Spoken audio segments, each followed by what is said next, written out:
Find the revolution starting inside. An instrumental part of Agora worldwide. Agora worldwide. Agora worldwide. Counter economics. Agorist strip. Black market click. Move a quick flip. Can't regulate this. Agorist strip.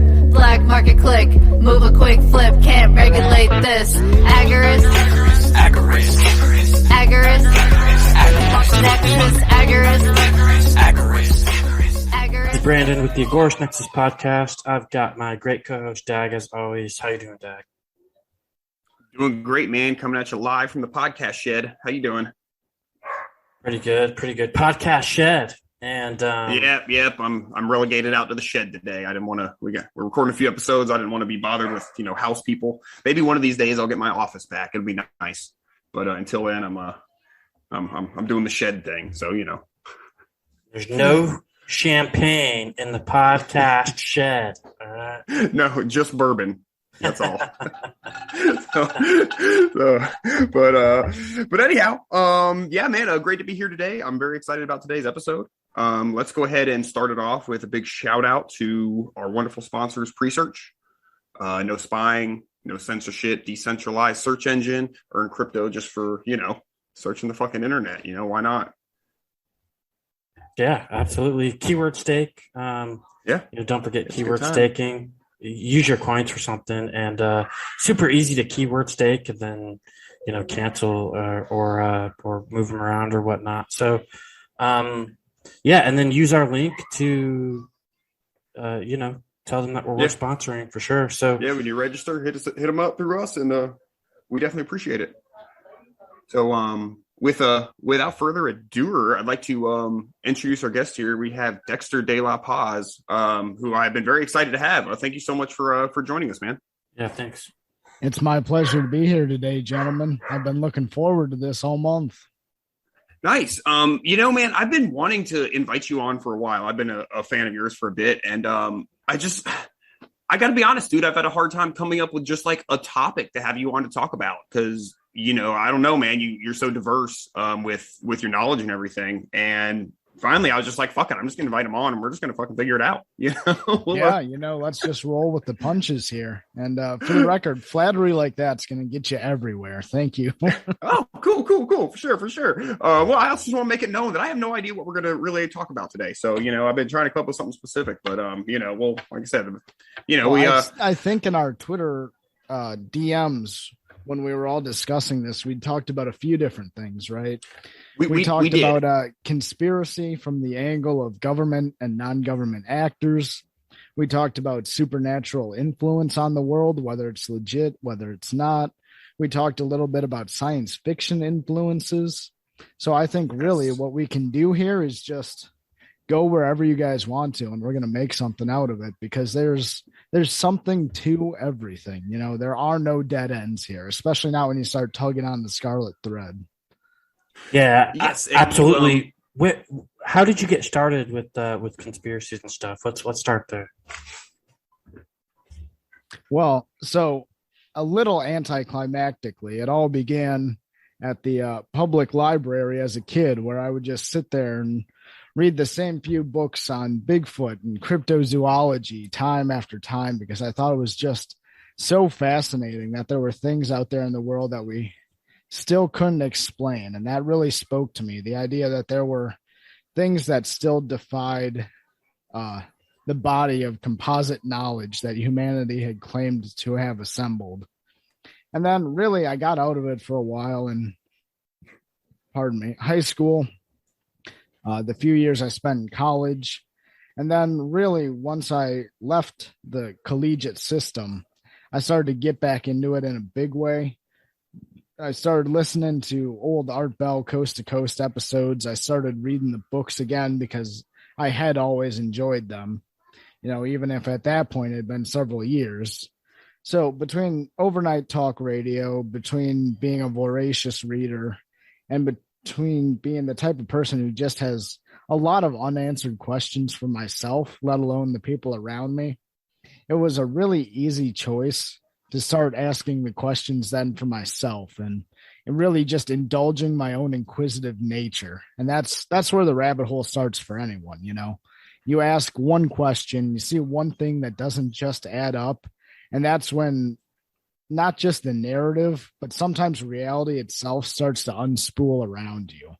And I, for one, think it's okay to embrace that without being crazy or having to call yourself crazy. You know, it's crazier to take stories at face value and to look past the holes in the mortar or avoid the cracks in the wall, you know? Yeah, absolutely. Is there a conspiracy that like highlights or that like comes to mind or that did come to mind that was like, holy crap, like we need to be looking into this stuff more often? Well, I think there's a lot of them like that. You're like, too many to count. Too many to right, count. Right. So maybe a seasonally relevant one might be the Kennedy assassination. It is still considered the official stated narrative line that the magic bullet theory is how he died, when it is literally in defiance of all known ballistics and physics. It doesn't add up for, it doesn't account for the people who were there, the way things happened that day. And it's patently absurd, right? Especially when you then realize after that how many people who served the Warren Commission and how many people committed themselves to forging the narrative got paid off with major government positions and contracts afterwards. It's patently absurd, right? And there's just no way that anyone has any business thinking that, but it's still the official story. Dude, I'm only like 2 hours into the Devil's Chessboard, which I'm not sure if you've read or not. But yeah, man, it's, they're not even out of the 40s yet, and it's just insane, like the amount of I don't know, just blatant like spying and cronyism and shit that went on with in the CIA and everything, before it even actually started and was official. So yeah. The Kennedy assassination it's one of the oldest ones. It's the one that, our parents all had that crackpot friend who thought there was some sort of conspiracy. You know what I mean? It kind of is right. Like the old standard, Yeah. And, just with that being here in the end of November, I think it's as good a time as any to just use that as the reminder, as the definitive proof that conspiracy is real, Like, even if it weren't in the grand sense that we use it and it's used colloquially, there was still a literal conspiracy, definitionally at play at the very least. And even that should be enough to give people pause and make them think. Is it true that the term conspiracy theory actually came from like the Kennedy assassination ordeal? Like they were trying to discredit people who were questioning it. So like the CIA invented that term. I think I heard that somewhere. Yeah, people say literally invented, whether or not they straight up were the first usage of it.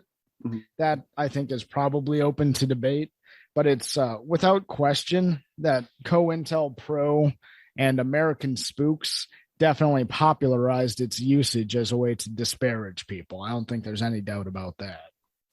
Yeah, and I definitely catch when people like say it to me for whatever mundane thing I say that classifies me as a conspiracy theorist. It's like, oh man, the CIA paying you for that one or what?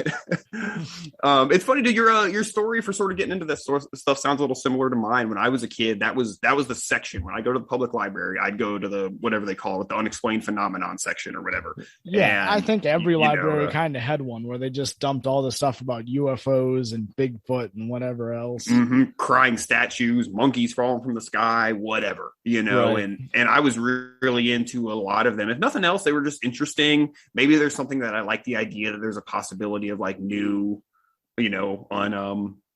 unexplored stuff out there, Then, a little later on, sort of getting out of the, let's say the cryptid kind of conspiracies into the more like, political stuff when I started, turning into an anarchist and whatnot, and you sort of start getting into the bigger like political conspiracies and everything. But it was a couple of years ago, probably listening to the Fagcast or whatever, really got me back into cryptids, man. I know a lot of the stuff they were doing was, joking like with like the road toad and whatnot.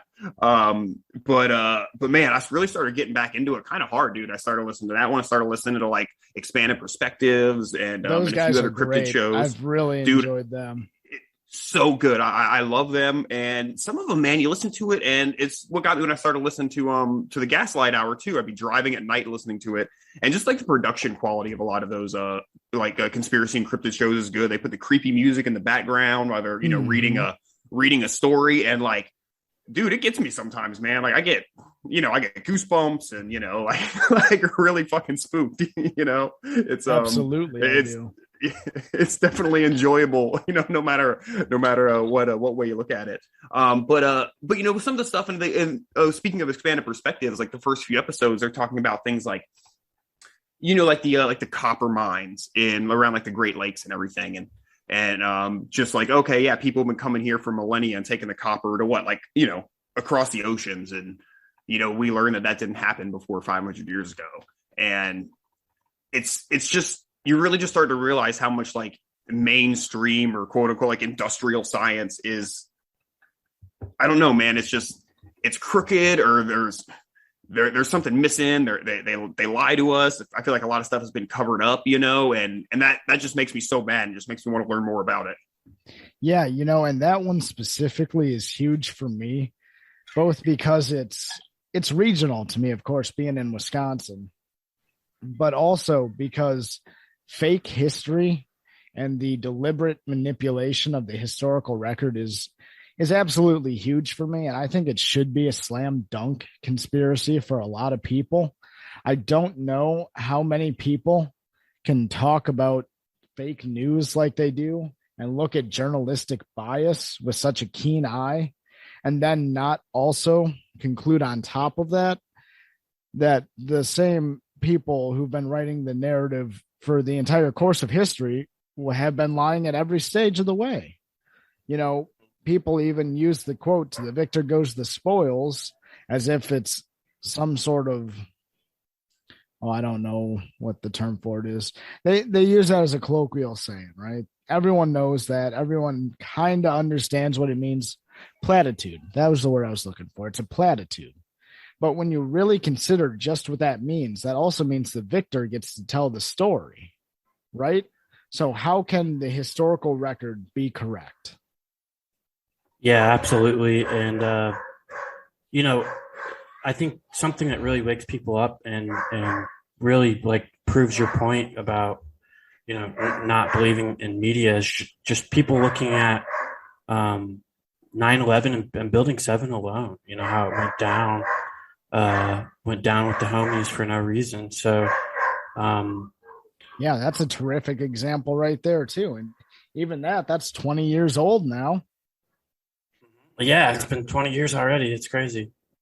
Revisionist history.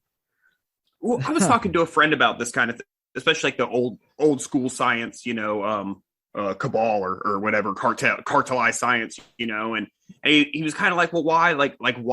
Why would they do that? And I'm like, dude, right now, with everything that's happened, when it happened with the COVID bullshit, I'm like, this should be your answer. Like, A, money, B, right, unwielding power and control, or at least you have people have to believe you, or it's blasphemy, just because it's coming from science. And it's, when you really start learning the history of that stuff, or like, I'm real big into like a lot of medical history, and yeah, you just look at how they cartelized the medical industry. And now it's, just some dude in the 40s said, oh, butter's bad for your heart. And because he was the president's doctor, that became like medical science, even though it was very untrue. So instead of eating this butter, we're going to make you eat basically engine grease. Yes, exactly. Ansel Keys, that's who it was. Yeah, that fucker. Yeah, man. You start learning shit like that, and it's just like, man, like you just, on the one hand, it's good, like it's freeing, right? Because it's like, okay, cool. Like now I know I need to do my own research and whatnot, but it's kind of like scary too, because it's like, fuck, I just want to live easy and just be able to have a medical authority I can believe, let them do the research on it because I'm too dumb, but it's, I don't know, man, you just got to get smarter, I guess. Well, and that speaks to another point, if I can bring this up right away and get into one of the heavier things I think we need to talk about. Sure. Yeah. Is just what constitutes a conspiracy, right? You talk about how this one dude basically makes a proclamation, and everyone then rushes to homogenize around that, and it becomes the official line. Most people in a certain IQ range, and really they're quite bright people, will then take that as proof that conspiracy theory is obviously false because there's no shadowy organization controlling that. While this is obviously the case, there doesn't need to be. The Illuminati does not need to be real for conspiracy theory in the grand sense to be real. You have these situations where once these government bodies and sufficiently powerful non-government bodies start organizing around one line and establishing their allegiance to a theory, it then becomes possible for independent actors and players on the world stage at the individual level to manipulate or leverage these organizations without the need for everyone and their mother being in on the cover-up or in on the secret. Once you know how an organization or an individual is going to respond to a situation, you can manipulate them into your desired response by framing the issue correctly to them. I think a good example of this, just for instance, is a lot of this COVID stuff. And I'm going to take a shot here, get a little spicy, take a shot at a lot of the anarchists and libertarians out there in the world and say that they are being manipulated just as easily and thoroughly as the sheeple are. Because once you publicly declare your allegiance to an issue and want to beat your drum about one side of the issue or another, you've automatically made it that much easier for the people who do exert personal influence on the narrative, on the news, and on the quote-unquote settled science to say, well, if you're reflexively opposed to whatever I'm making these organizations do for me, I will just make them say the good thing, and all of a sudden you will all be banging your drums about how bad the good thing is. Now, of course, they can also push the bad thing, but then are you really supporting the good because it's good, or are you doing it because it's reflexively the opposite of whatever X, Y, or Z group is saying? It's very important. Part of doing your own research is coming to the right conclusions and not just being the reflexive opposite of whatever power says and claims, because it's not sufficient to just say the opposite. That plays into the problem, reaction, solution cycle that's been driving really all conspiracistic thinking for centuries even. It's commonly attributed to the people who governed and ruled the Romans to have developed this cycle. Hey guys, quick pause here to tell you about our sponsor, Devault Cryptocurrency. Ticker symbol DVT is a low cap coin with a market cap around 900,000. So there could be room for opportunity here. Not financial advice, but we really like this project. Yeah, the Devault core wallet is one of the best I've ever seen. Very user-friendly, super easy to use with cold staking rewards, so it's like getting interest. They're working on privacy with Terraform, also DeFi to decentralize and replace financial institutions. So go ahead and check them out over at devault.cc and get you a Devault core wallet today. Also, be sure to check out the show notes to find exchanges that they are traded on. With that said, let's get back to the show. Makes sense. No, totally. And I try to catch myself a lot because it is so when you just hear something to just have that instant reaction without thinking because, communism bad or, whatever thing even, and it's just like, well, hold on. I don't want to play into their hands. This is, I wanted to talk about this a little bit later on in the show, but just mention in The Moon is a Harsh Mistress, for instance, which I'm obviously you're familiar with. Oh yes. Clearly, I lifted my pseudonym straight from it. Yes. Well, he says about the professor, he's like, I'm not a high level thinker like professor. I don't understand this shit, and it's like I feel like that, like that's my character in that book. Right. Cause, sure. I'm like, man, I feel like I'm going to overthink it and I'm going to play right into their fucking hand, and that's why I just try to stay out of as much shit as I can. Cause I don't know, man, I just want to grow my vegetables and, stay the fuck out of it. But yeah, because I feel like I can get caught in that same kind of trap, like one of the ones I think is oh man, okay, let's say the vaccine is this toxic thing, right? Then wouldn't they want then why would the obedient people be the one getting it? Then it's oh man, maybe there is this thing out there, the vaccine really will save people. So then they get all us all us non-compliers die off. You know what I mean? So I started thinking about things like that, and I was like, oh man, that's the sort of thing too. Like, especially with as much as people are making of the vaccine issue, for me, and to the point I was trying to make is, are you saying the vaccine's bad because it's actually bad and you have a reason to think that? Or are you saying it's bad because Fauci says it's good? Right. And people just need to analyze their own motives a little bit more than they do, I think. And, I would come to the conclusion that it's bad, but that's mainly because I'm skeptical of these people and these organizations, and they have an established track record at this point. It's good to be mistrustful of the government, but you got to know why you're being mistrustful of them. You can't say no just because they say yes. Yeah. It's like, are we gonna disagree with Hitler because he says the sky is blue? So yeah, it's exactly right. That's exactly it. Yeah, and I think I'm like skeptical of the vaccine just because it doesn't provide immunity. You can still get it. You can still spread COVID. Just the basic facts out there. I'm like, well, that kind of defeats the whole purpose of a vaccine, right? And then, so what is this thing literally doing if it's not doing what every other vaccine in history has been presumed to do? Exactly. It's already not doing what they claimed it was going to do. So it's, known liars are at the least mistaken, So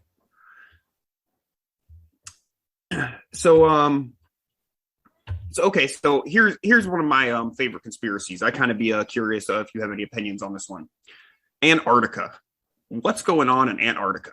Because that's the one that always like gets me. Like, I'm not a shape of the earth kind of person, but like Antarctica is like the one like weird thing. You know what I mean? Like, is it true that we're not really allowed to travel there? Is it true that there's been like agreements amongst countries to not do anything there? I know this might just be a big can, but this is my big question.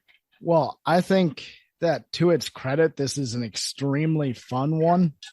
And there's enough different angles a person can take on this, or enough different ways you can come at it, that you're never going to come away unsatisfied.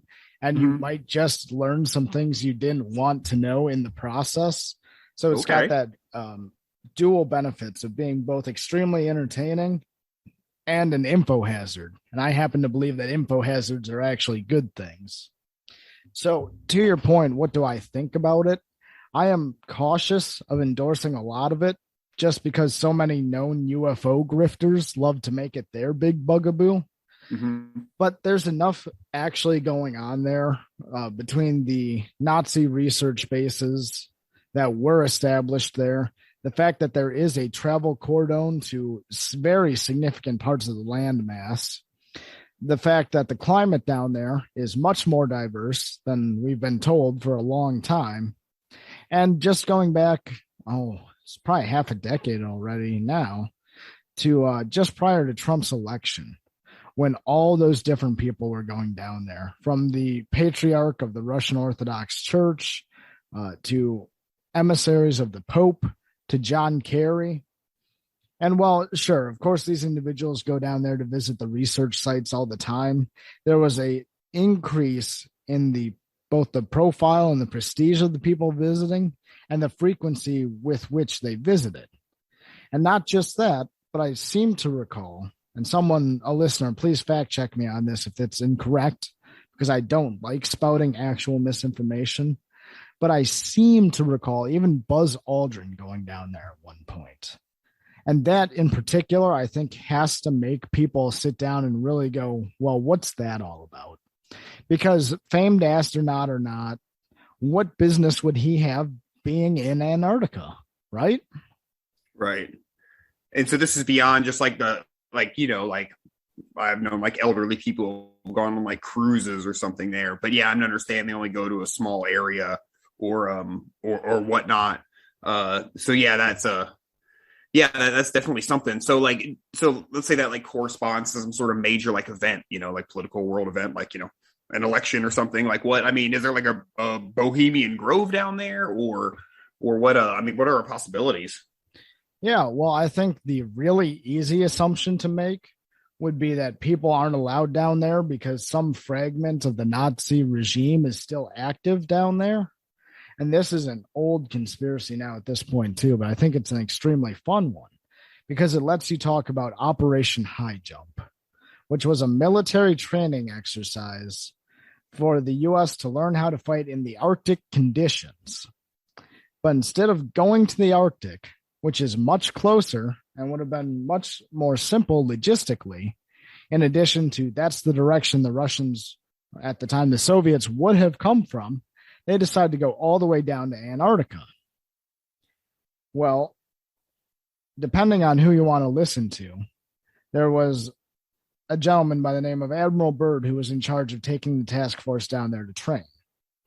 When he eventually canceled the operation and came back early, a good many of the boats were damaged. Now, a conspiracy thinker will tell you it's because he went down there to fight the last of the Nazis, and they managed to fight him off and secure an actual peace agreement. Well, others would tell you, well, they just weren't ready for the conditions down there. They didn't know what they were getting into, and the operation was a disaster. Now, you can go either way you want to with that. But, you know, it's a lot more fun to think, well, the Nazis obviously colonized it, so what are they hiding down there? And that I think in particular is what makes many of the newer revelations and newer theories that much more interesting. That's kind of the linchpin for the rest of them. It's a necessary precondition. Because if there is a rogue state on or in or under Antarctica, that surely would explain why it's not open to individual explorers anymore. That would explain why all of these high-profile individuals are down there all the time. And it would at least partially explain why the research bases are held in the small areas that they are instead of the allegedly more hospitable parts of it that have been discovered. So wasn't that one of the things that Admiral Byrd had now maybe if I'm remembering this correctly, this wasn't something he came out with right away or whatever, but said that, like, yeah, he came across places with like palm trees, or yeah, like you said, it was different climates, and don't even necessarily have to get into the hollow earth part of it, but yeah, that he had seen other places, like warmer places, palm trees, and yeah, even spoken to beings and this and that, however true that may or may not be. But no matter what, it's a bunch of weirdness for sure. Yeah, and a person can go back and find interviews that he gave to South American newspapers on his way back to the States that don't say anything conclusive, but do raise a lot of red flags about what would have actually happened.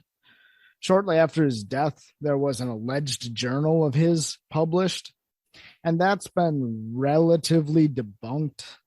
I can't say whether it's a real debunking or a fake debunking because I haven't seen a copy or read it for myself. The circulation was very limited and it was quashed pretty quick. But like I said, Antarctica is a good example because there's high entertainment value. There's a lot of room for fantastical what if thinking. And I think it's important that you leave that door open for people because that's how the seed of intellectual curiosity is planted.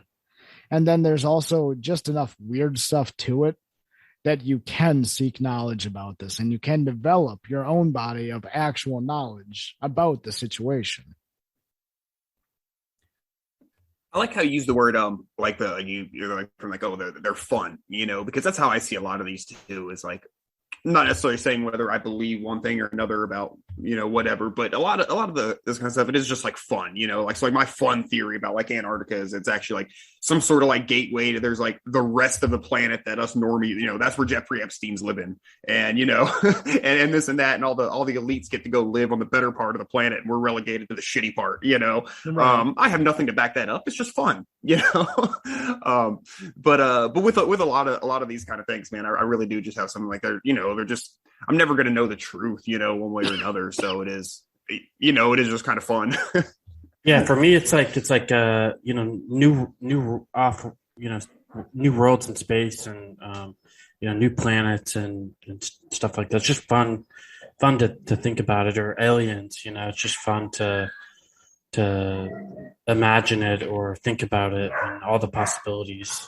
So yeah, and at the end of the day, the most important tool for a conspiracy theorist or a wannabe conspiracy theorist, or just for people in general, is the ability to hold a sufficiently high amount of intellectual curiosity without being committed to a theory until you have a reason to be committed to it.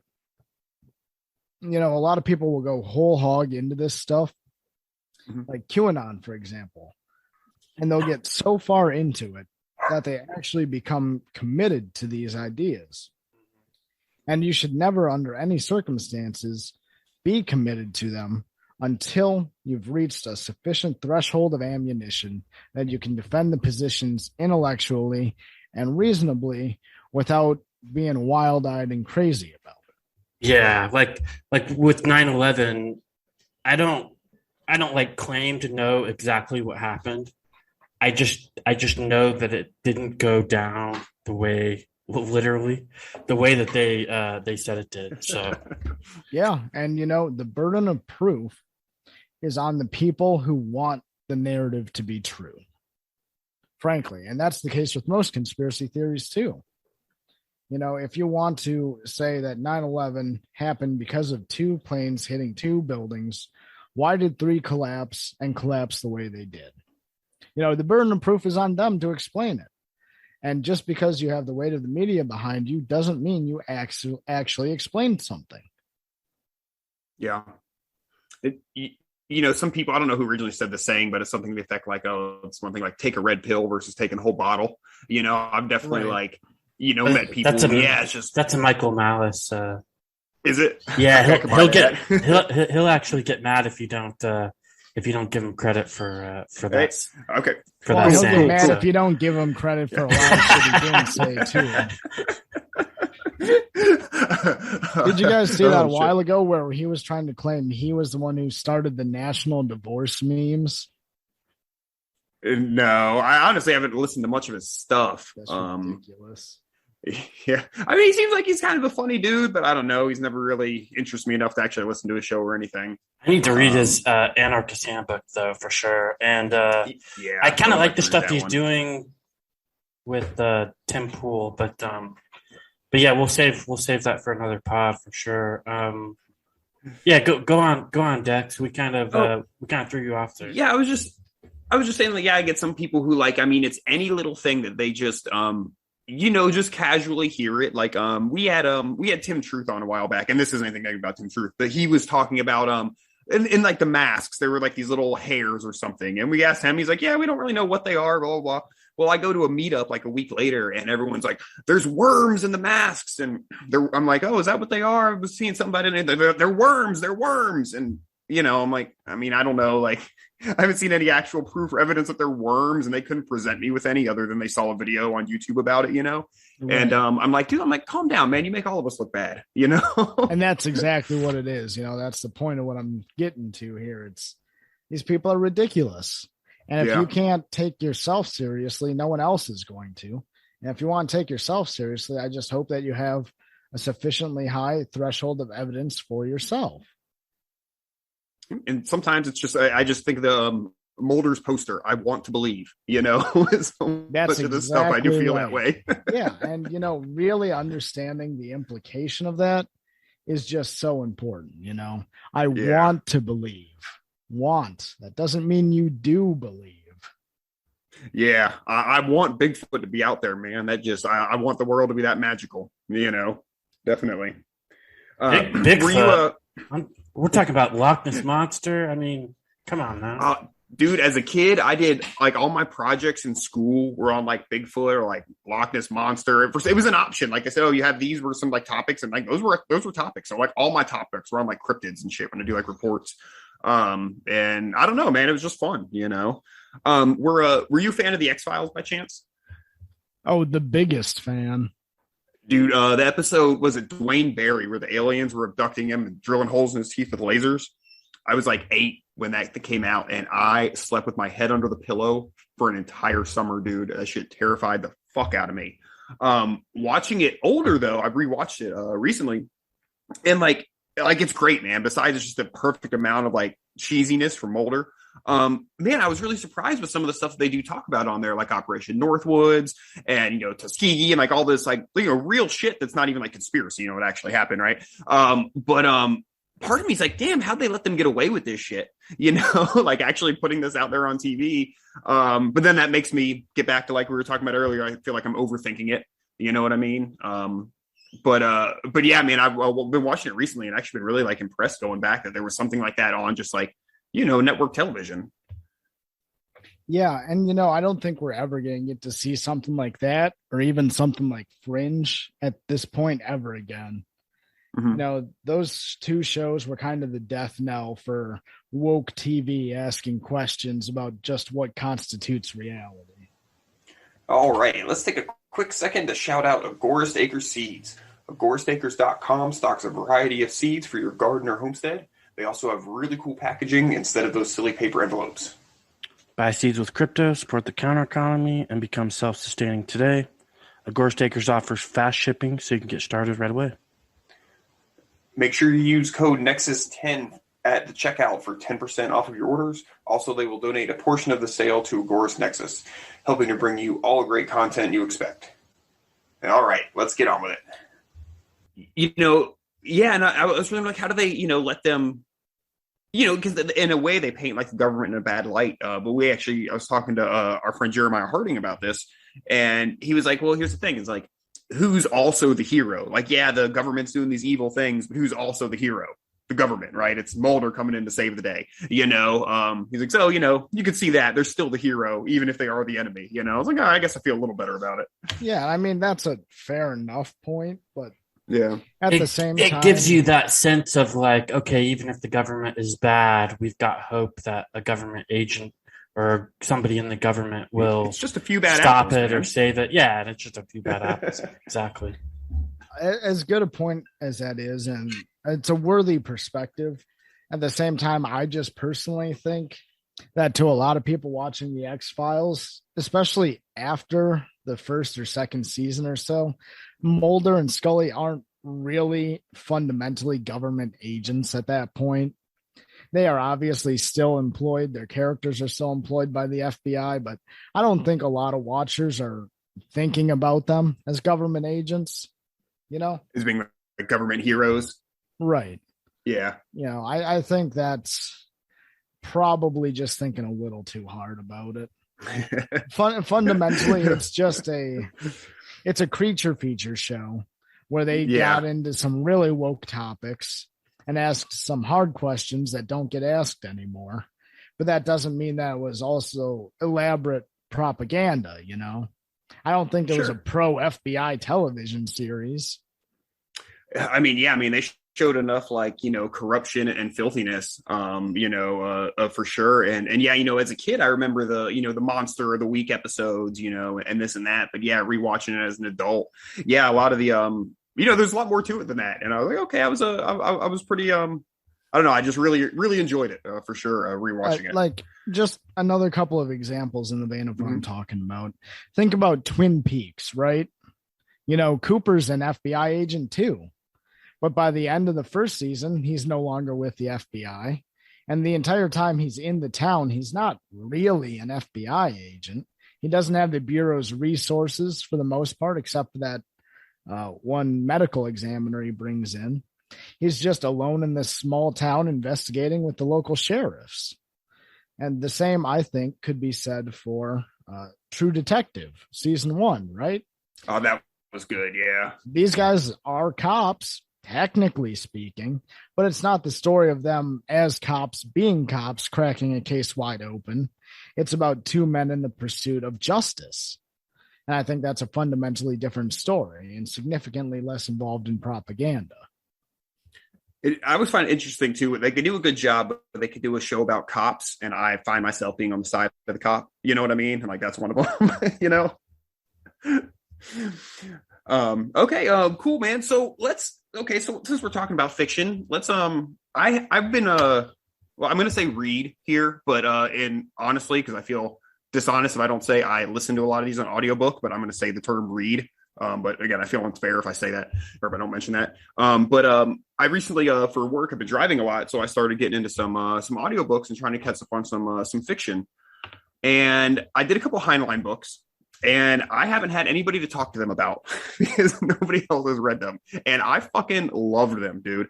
It's one of the few, I haven't read a lot of fiction, but the last year or so, I have been reading a bit of like libertarian-esque sci-fi and really been digging it. But Heinlein's the first one where I've read like multiple books by the same author. And so I feel comfortable saying I think he's like my favorite author.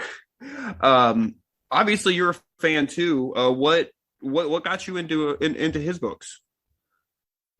Well, it started with Villanueva's adaptation of Starship Troopers. I saw it on TV once, found out it was based on a book, and just knew that I had to read the book. And then I read the book, and it was nothing like the movie, but I enjoyed it even more than I enjoyed the movie, so it worked out okay.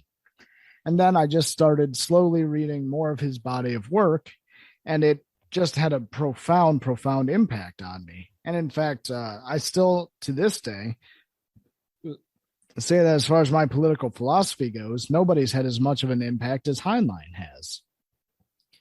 And I think that between The Moon is a Harsh Mistress, Starship Troopers, and Stranger in a Strange Land, all three of these books, these are his three masterpieces, right?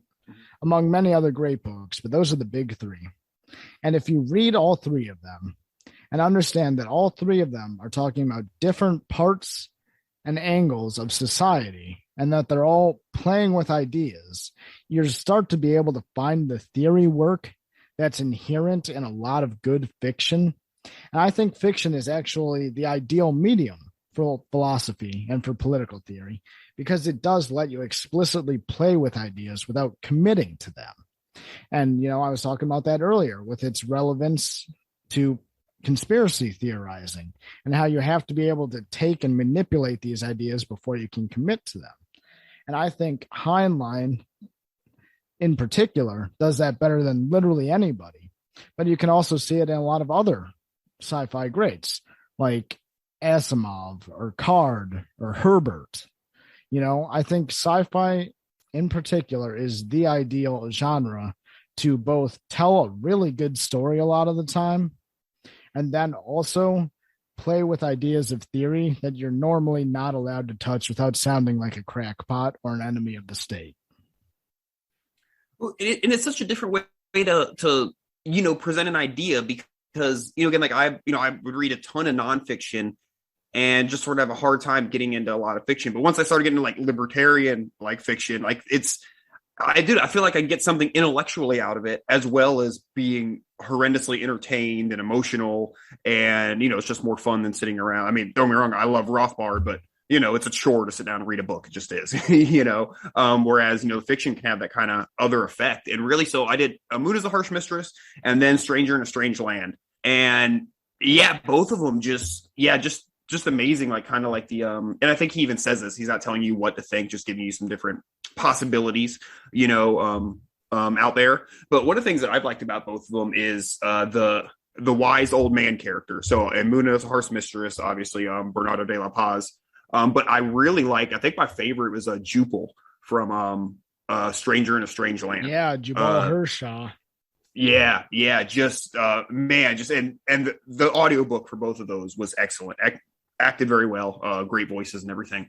But yeah, I loved him, man. It was just great. The old Southern sayings, you know what I mean? That was so nice. But like when I first heard about that one, the description was like, you just got to read it. I can't describe. You just got to read it, And I don't really. When people ask me what's about, it's like I don't even want to tell you, because you just got to fucking read it, because I did not expect it to go there. It starts, man from Mars, and then before you know it, it's.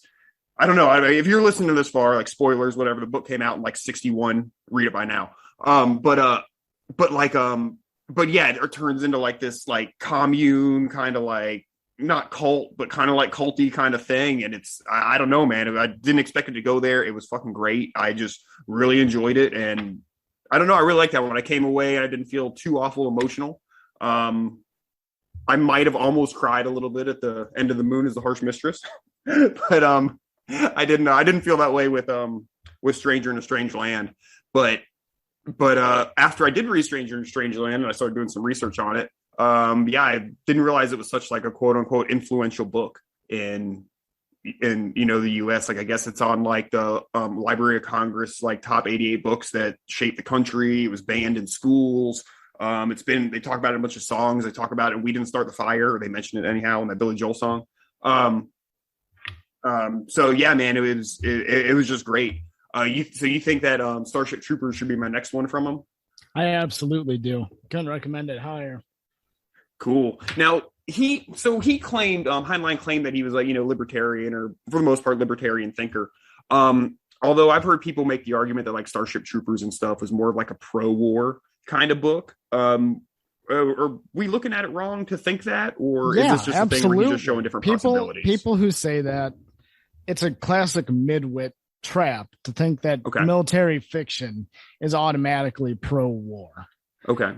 Starship Troopers is a story of how someone comes into their masculinity. It's a story of civic bonds, and it's a coming of age story more than anything. It's really as simple as that. It's about coming of age. It's about understanding what it means to be an active participant in any kind of civic body. And it's about not killing and glorifying war, but about the price of war. Very good. Okay, cool. I feel better about it. I was like, oh no, don't tell me that. Yeah, I mean, only a fucking idiot's gonna call Starship Troopers fascist or pro-war. It's an extremely small brain take. Okay, gotcha. Yeah, I had because that was gonna be next on my list then. And then other than Heinlein, let's see what else have I done lately. I did Snow Crash by Neil Stephenson, which I really enjoyed as well. And then regrettably, I did the audiobook of Dune, and the audiobook was terrible. I think I want to actually read it. Have you read all of the Dunes? I have read the first 3. So that is Dune, Dune Messiah, and Children of Dune. So are those like continuations like later on in the same story, or do they just go more in depth into the story that's in the first book? They are both direct sequels of the first, which is to say it's one continuous time period, and then between 3 and 4 there's like a 10,000 year jump or something. Oh goodness. Okay. Now I've heard people describe libertarian or Dune as like a libertarian story. Can you explain to us like why people Yeah, I have thoughts on that too. I don't know why anyone would call it a libertarian story other than some cautionary tales about great man theory and whether or not autarkic government is appropriate, or autocratic rather. Well, yeah, man, because it's got a lot of good theory buried in it to play with, but it's not explicitly libertarian for the most part. It's a very powerful supplement to people who have already developed libertarian thought, but in and of itself, it's not particularly a story of freedom or of personal autonomy. Yeah, I was expecting it to be more like quote unquote libertarian, and yeah, it's like it's almost like monarchies and stuff, and I was like, but I mean, there are some good lessons though, for sure that I think libertarians could enjoy. It might have been you who I heard say this, but something about like what are the lessons we learned from Dune, and so you can't keep down like a native insurgent population or something along those lines, and yeah, like learning about like the Fremen and everything, like that was fun. Like I really like the whole Fremen side of it, and they're kind of okay, I mean, this movie was terrible. Just to give you an example, we watched Red Dawn the other night. You know what I mean? The whole, just anything. It might be terrible, population. But it's a lot of fun. Yeah, it was. It was a blast. And Wolverines! Like I screamed that like 10 times. It was a hoot. But it, that whole like a native population fighting off and invading whatever is just so satisfying. It's just so much fun. So that was really nice. I didn't get a chance to watch the new one yet, but we watched the one from 1984 the other night. And if I hadn't read the book, I would have been totally lost watching the movie. where was I going with that?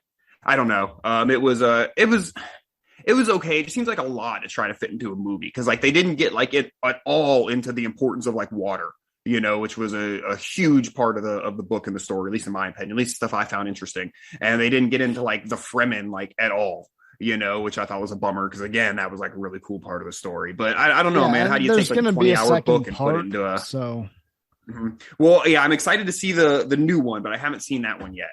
Well, no, I'm saying like it hasn't even finished filming yet, right? There's going to be a second part to the new Dune. And I think that gives them a lot of time yet to figure this stuff out.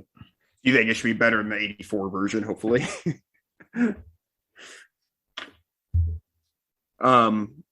Okay, let's see. And then what are your thoughts? Have you seen the new one? And if you have, what are your thoughts on it? I enjoyed it. I think cutting out the dinner scene from their early in their time on Arrakis was a mistake, but hopefully there will be a director's cut for that. Who knows? It is funny, like seeing like scenes that they choose to leave in or choose to take out. Because like, for instance, the 1984 version, like the first like 30, 45 minutes, I don't know, maybe even an hour was like very like, or seemed very close to what was in the book, and then suddenly they're jumping big scenes, from then on out, and it got a little shaky. So, I mean, it must be a huge challenge to try to put a book into a movie. The other thing for me that was just so critical that I think they absolutely had to have and didn't was the War Council conversation between Leto and Paul, where he tells Paul that he trusts Jessica with his life, but that he can't act like he does because he knew spies were coming for him. Mm-hmm. It was just such an emotionally charged scene, and it was so formative for Paul to be able to trust his mother when they got out to the desert, and it just was treated like it was nothing. It was not even there. And for as good as the War Council scene was, the most important parts of it are the ones that got cut. I have to get that one fired up this week here. I'm supposed to have it on HBO or something. I had trouble. Anyhow, I think I'm going to get it figured out this week. Did you get a chance to watch it, Brandon? I know you said you were going to try to. Yeah, I did. And I think Dexter Del Paz here has a very good perspective on it for sure. So really appreciate your thoughts and perspective on that. So you sort of touched on this a minute ago, but I want to really ask this: why is okay? I guess I don't know if it's so much libertarian fiction is sci-fi, or so much sci-fi is like libertarian, or why is sci-fi such a good platform for libertarian ideas? Well, before you answer that, I kind of want to butt in real quick and just say that Konkin thought that Konkin did think that sci-fi was one of the best ways to reach people. Him and Shulman wrote a lot of sci-fi. Yeah, and Wendy McElroy wrote an article on that. But go ahead, Dex. Well, I was just going to say that despite the recent trends where everyone wants to fillet Ted Kaczynski, libertarianism is inherently techno-optimist.